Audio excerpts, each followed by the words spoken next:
Hello everyone, welcome to our channel let's discuss. Friends, आज हम आप सभी के लिए क्लास 10th का साइंस सब्जेक्ट का वर्कशीट नंबर 39 लेकर आए हैं और यह वर्कशीट 2/10/2020 के लिए है। तो आइए इसे एक एक करके बेहतर तरीके से डिस्कस करते हैं। और आपका जो कार्बन एवं उसके यौगिक चैप्टर है वही आज भी कंटिन्यू हो रहा है।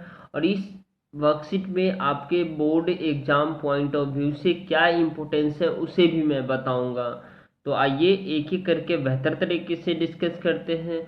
और फ्रेंड, अगर आप हमारे चैनल पे नए हैं तो चैनल को सब्सक्राइब कीजिए, लाइक कीजिए, शेयर कीजिए दोस्तों के साथ, ताकि मुझे मोटिवेशन मिले और मैं आपको बेहतर से बेहतर सॉल्यूशन प्रोवाइड करूं। तो आइए इसे एक एक करके डिस्कस करते हैं। संतृप्त एवं असंतृप्त कार्बन यौगिक क्या होता है? पहली बात तो यौगिक क्या होता है। दो या दो से अधिक तत्व को मिलने से जो बना पदार्थ होता है वो यौगिक होता है।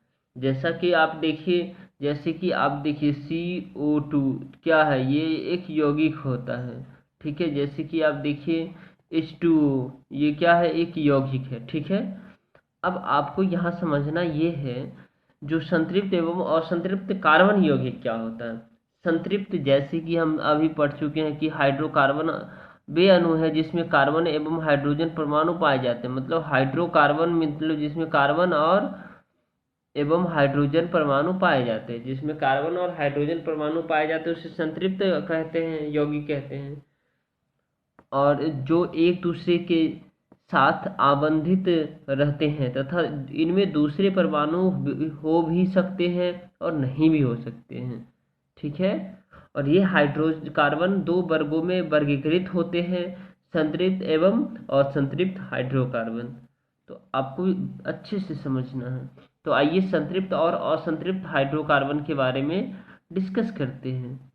अब देखिए, संतृप्त हाइड्रोकार्बन के प्रकार। हाइड्रोकार्बन जो है ना, कितने दो प्रकार के होते हैं। एक तो संतृप्त हाइड्रोकार्बन और एक असंतृप्त हाइड्रोकार्बन। संतृप्त हाइड्रोकार्बन वे हाइड्रोकार्बन जिनमें हाइड्रोजन एवं कार्बन परमाणु परस्पर एकल आबंध द्वारा आबंधित होते हैं, एकल आबंध द्वारा आबंधित होते हैं।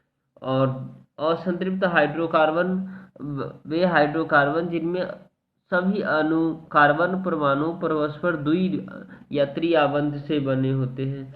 अर्थात जो संतृप्त में जो है ना, जो कार्बन परमाणु होगा वो सिंगल बॉन्ड से, सिंगल आबंध से होगा, मतलब एकल आबंध से होगा। जबकि असंतृप्त विलयन में उस डबल बॉन्ड और ट्रिपल बॉन्ड से होता है। त्रिआबंध जो है ना उससे होता है, वो बंधा हुआ द्वि आबंध और त्रिआबंध से बंधा होता है, हिंदी में कहे तो। ये संतृप्त कार्बन यौगिक की तुलना में अधिक क्रियाशील होते हैं। कौन होते हैं? अगर ये संतृप्त का हाइड्रोकार्बन की यौगिक की तुलना में असंतृप्त हाइड्रोकार्बन अधिक क्रियाशील होते हैं। अब नाम एवं उसके सूत्र। अब देखिए, संतृप्त हाइड्रोकार्बन का आप यहाँ देख पा रहे हैं, CnH2n+2 होता है। तो इसका एग्जाम्पल हम देखते हैं कैसे ये होता है। अब देखिए, अब यहाँ एक एक करके देखिए, क्या है, CnH2n+2, इसकी जगह पे आप एक रखिए। तो देखिए, एक रखिए तो कैसे चेंज होता है।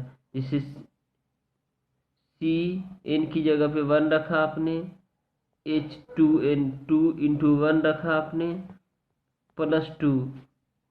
तो ये क्या हो गया, CH2 और 2 2 4 CH4, ये क्या हो गया, मीथेन हो गया। ठीक है, ये मीथेन का फॉर्मेशन हो गया। अगर 2 रखेंगे तो ये एथेन का फॉर्मेशन हो जाएगा, 3 रखेंगे तो ये प्रोपीन बन जाएगा। ठीक है। अब आप यहाँ जो है ना, आप इसका देख सकते हैं, असंतृप्त हाइड्रोकार्बन का एल्कीन CnH2n, इसमें अगर 1 रखेंगे तो C × 1 प्लस सी, एक सेकेंड देखिए, इसमें आप रखेंगे CnH2n, तो C/1H2n की जगह पे 1, तो ये देखिए आप यहाँ से कर सकते हैं इसको, क्या हो जाएगा ये C2, अगर 2 रखेंगे तो C2 हो जाएगा, C2 और H2, ठीक है, C2 और H2 होगा। अब देखिए इसी तरह ये फार्मूला बना है, ठीक है, तो इससे बना जो निकला हुआ जो पदार्थ है एथीन है, प्रोपीन है, प्रोपीन का फार्मूला C2H6 है, और एथाइन है C2H2, प्रोपाइन है C2H4। ये एल्काइन धातु होता है और ये एल्कीन होता है, ठीक है, ये सारे हाइड्रोकार्बन होता है, और ये जितने भी ये सारा हम जो पढ़ रहे हैं ये इनऑर्गेनिक ऑर्गेनिक केमिस्ट्री का जो है ना ये पार्ट है, और इसमें से एग्जाम में बहुत ही कम रेयर चांसेस है जो कुछ पूछे जाएंगे, ठीक है।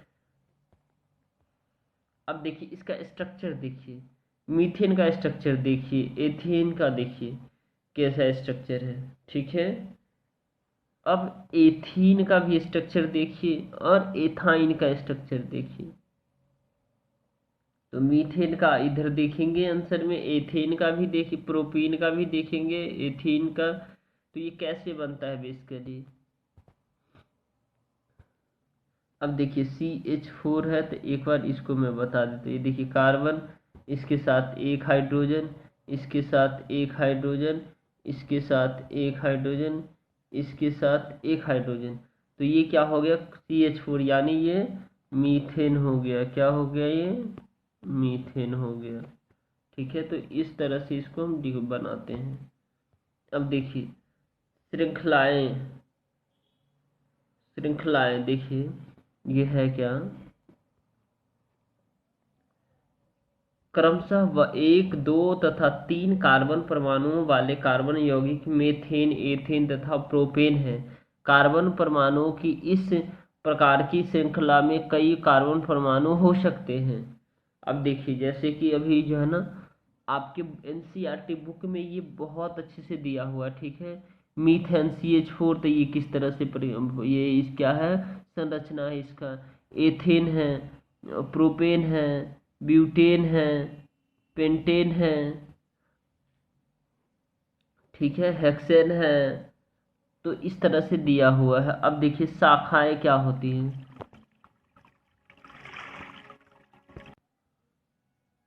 अब देखिए शाखाएं क्या होती हैं, शाखाएं 4 कार्बन परमाणुओं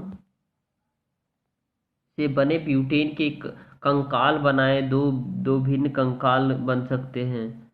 इस तरह से जो है ना 4 परमाणु से बन सकते हैं, जैसे देखिए ये इस तरह से भी बन सकते हैं, ये देखिए कार्बन कार्बन कार्बन कार्बन, ऐसे भी बन सकते हैं, कार्बन कार्बन कार्बन कार्बन, ऐसे भी बन सकते हैं ये, ठीक है। ये सारा जो होता है ना ये हाइड्रोजन होता है, इसके ऊपर ऊपर हाइड्रोजन होता है, ठीक है। अब देख पा रहे हैं यहाँ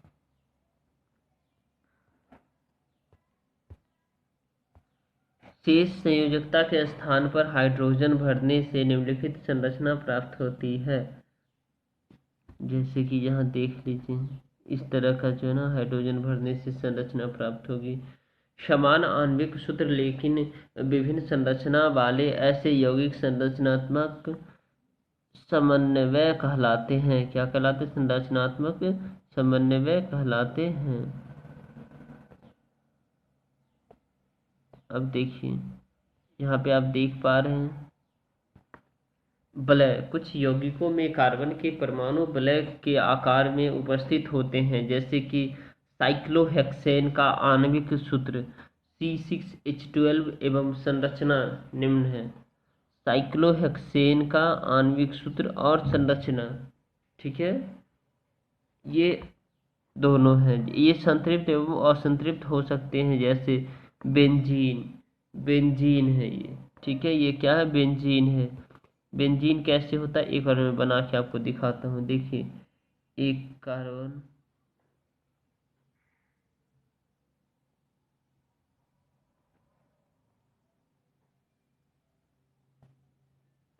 देखिए ये बेंजीन है, इस सब में है, ये बेंजीन है, 6 कार्बन C6H6, इसको कहते हैं बेंजीन, आप याद रखेंगे इसे, ठीक है। अब देखिए संरचना समन्वय कहलाता है। यहाँ आप देख सकते हैं परमाणु यौगिकों का प्रकार और प्रकारात्मक समूह, इसको मैंने अच्छे से दिखाया है, मैं आपको इसको आंसर में बताऊंगा। प्रकारात्मक समूह क्या होता है? हाइड्रोकार्बन श्रृंखला में एक या एक से अधिक हाइड्रोजन को halogen fluorine, chlorine, bromine, iodine, oxygen, nitrogen एवं सल्फर द्वारा प्रतिस्थापित करते हैं ताकि कार्बन की संयोजकता संतुष्ट रहे। ऐसी प्रतिस्थापित विषम परमाणुओं और वे प्रकार्यात्मक समूह उन यौगिकों को विशिष्ट गुण प्रदान करते हैं और यह गुण कार्बन श्रृंखला की लंबाई और प्रकृति पर निर्भर नहीं होते हैं, फलस्वरूप यह प्रकार्यात्मक समूह कहलाते हैं। आइए इसमें जो क्वेश्चन दिए हुए उसे एक एक करके डिस्कस करते हैं। आपको बताया क्या गया है, पेंटेन, ए में, बी में प्रोपीन के इलेक्ट्रॉन बिंदु संरचना एवं आबंध युक्त संरचना का चित्रण कीजिए। तो आपको चित्र बनाना है, क्वेश्चन मैंने भी लिखा है आपके लिए, बहुत अच्छे तरीके से मैंने बहुत अच्छे राइटिंग में कोशिश किया लिखने का। आई होप आपको पसंद आए। तो पेंटेन प्रोपीन किसका बनाना है? पेंटेन। तो पहले हम पेंटेन का बनाते हैं।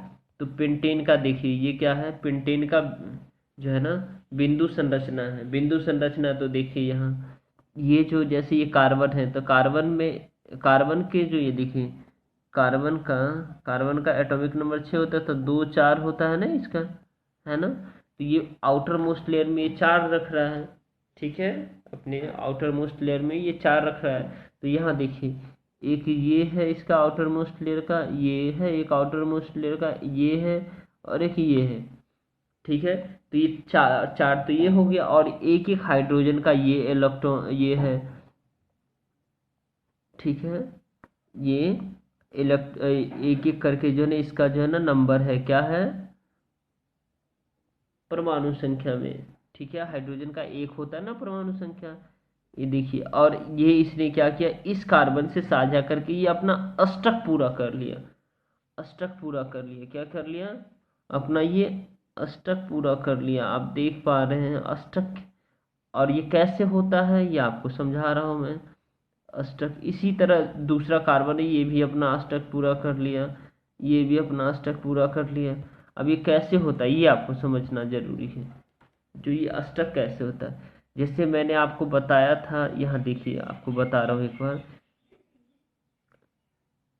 जो नाभिक के अंदर प्रोटॉन प्लस न्यूट्रॉन होते हैं, प्रोटॉन पे प्लस चार्ज, न्यूट्रॉन पे जीरो चार्ज, इसके चारों तरफ क्या करते हैं, इलेक्ट्रॉन चक्कर काटते हैं। क्या करते हैं, इलेक्ट्रॉन चक्कर काटते हैं। इलेक्ट्रॉन, इलेक्ट्रॉन क्या है, इलेक्ट्रॉन।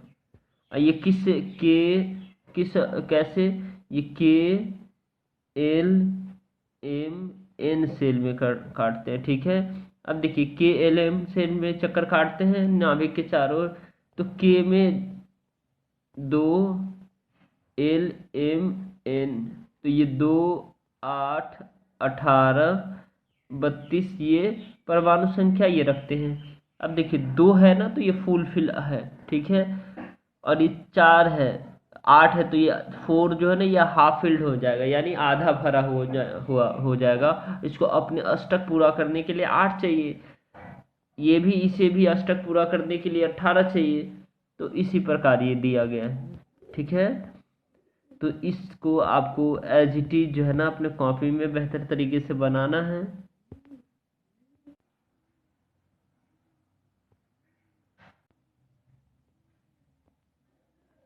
तो क्या है, प्रत्येक कार्बन जो है ना क्या हुआ, अपना अष्टक पूरा कर लिया है, ठीक है, और अपने अष्टक में 8 इलेक्ट्रॉन पूरा कर लिया।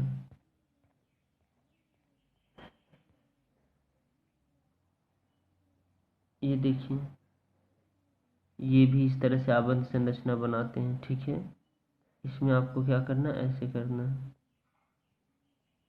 ठीक है। यहाँ से ये नंबर ऑफ इलेक्ट्रॉन है, ठीक है, ये क्या कर रहा है, एक दूसरे को बांध रहा है आपस में, बॉन्ड के थ्रू, ठीक है। अब देखिए प्रोपीन का भी आप देख सकते हैं, प्रोपीन का बिंदु संरचना C3H6, तो ये किस तरह से बंधा हुआ है, ये सब अपने अपने अष्टक को पूरा कर रहा है, ठीक है। अष्टक को पूरा कर रहा है किस कैसे, अब देखिए इसका आबंध संरचना भी देखिए।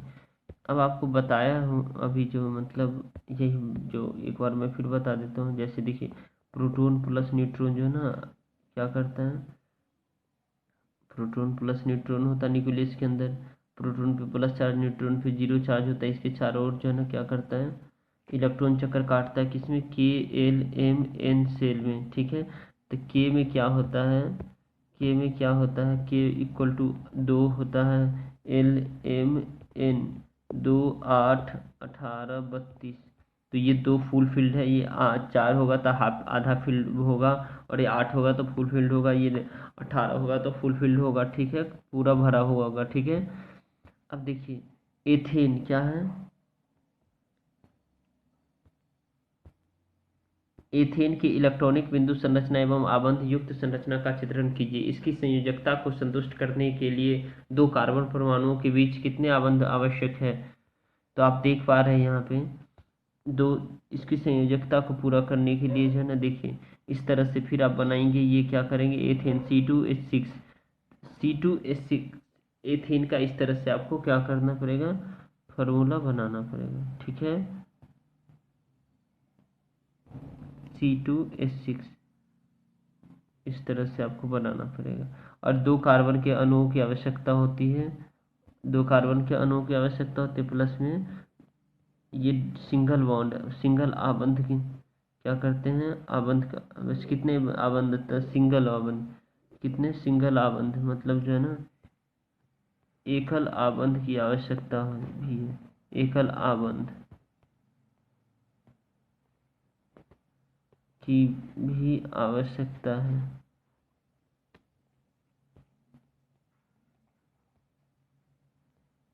आवश्यकता है।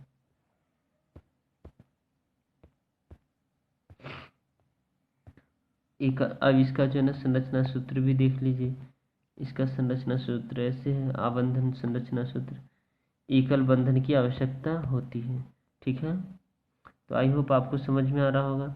अब देखिए तीसरा है, साइक्लोपेंटेन का आणविक सूत्र लिखिए और आबंध युक्त संरचना का चित्रण कीजिए। तो साइक्लोपेंटेन का आणविक सूत्र आप देख पा रहे हैं यहाँ पे, देखिए ये आपको C5H10 होता है, ये ऐसे बनाना है आपको, ठीक है। ये सारे क्या है, कार्बन है, ये नंबर ऑफ एलिमेंट एटम है, नंबर ऑफ एटॉमिक मास है, ठीक है। ये सारे इस तरह से जो है ना ये बनेंगे। अब आपको देखना है संतृप्त और असंतृप्त हाइड्रोकार्बन में डिफरेंस क्या होता है। तो संतृप्त और असंतृप्त में देखिए अब अभी अभी मैंने बताया था, वैसे हाइड्रोकार्बन जिनमें कोई कार्बन परमाणु की चारों संयोजकता से एकल बंधन द्वारा संतुष्ट रहती है उसे संतृप्त कहते हैं, और वे हाइड्रोकार्बन परमाणु के बीच द्विआबंध त्रिआबंध होता है और उसे असंतृप्त हाइड्रोकार्बन होते हैं। मतलब इसमें सिंगल बॉन्ड से होता है, डबल और ट्रिपल बॉन्ड से ये बंधा होता है, ये बहुत अभिक्रियाशील होते हैं लेकिन ये कम अभिक्रियाशील होते हैं, ठीक है। उसके बाद आप देख पा रहे हैं यहाँ पे इसका सामान्य सूत्र CnH2n+2 होता है, और जो n का वैल्यू 1 2 3 4 रख सकते हैं। इसमें द्विआबंध वाले सामान्य सूत्र CnH2n होता है और त्रिआबंध वाले का सामान्य सूत्र CnH2n-2 होता है, ठीक है। इन दोनों में डिफरेंस आप ऐसे कर दीजिएगा, ये क्वेश्चन बहुत ही ये क्वेश्चन आ सकते हैं आपके, ठीक है। प्रत्यारात्मक समूह क्या है, प्रत्यारात्मक समूह एल्कोहल एवं एल्डिहाइड के सूत्र क्या है। तो आप देख पा रहे हैं प्रत्यारात्मक समूह, आपको मैंने बहुत अच्छे तरीके से आंसर देने का प्रयास किया है। तो हाइड्रोकार्बन श्रृंखला में यह तत्व एक स्थान एक या अधिक हाइड्रोजन को इस प्रकार प्रतिस्थापित करता है कि कार्बन की संयोजकता संतुष्ट रहती है, ऐसे तत्वों को विषम परमाणु कहते हैं। और यह विषम परमाणु विभिन्न परमाणुओं का समूह जो कार्बन यौगिक को अभिक्रियाशील तथा विशिष्ट गुण प्रदान करता है उसे प्रत्यारात्मक समूह कहते हैं। आई होप आपको पसंद आएगा। अब देखिए इसमें आपको क्या पूछा, यहाँ क्वेश्चन देख लिए, एल्कोहल एवं एल्डिहाइड के सूत्र बताइए, अल्कोहल और एल्डिहाइड के। तो देखिए आपको क्या करना है, इसमें अल्कोहल और एल्डिहाइड के, एल्डिहाइड का सूत्र आपको ये लिखना है, सूत्र ये लिखना है, अल्कोहल का आपको ये लिखना है, ठीक है। और ये प्रकारात्मक समूह का सूत्र है, ठीक है। अब देखिए इसको क्या करना है आपको, कीटोन का भी आपको इसके साथ साथ याद कर लेना है, ठीक है। हेलो फ्लोरोब्रोमो का भी याद कर लेना आपको, इसलिए मैंने आपको ये दिया है ताकि ये आपके board exam point of view से काफ़ी इंपॉर्टेंट है। कार्बोक्सिलिक एसिड का भी, अम्ल का भी याद कर लीजिएगा। था आई होप आपको वीडियो पसंद आया होगा। वीडियो पसंद आया तो अपने दोस्तों के साथ शेयर कीजिए, लाइक कीजिए, शेयर कीजिए, सब्सक्राइब कीजिए। Thank you, thanks a lot for watching, thanks.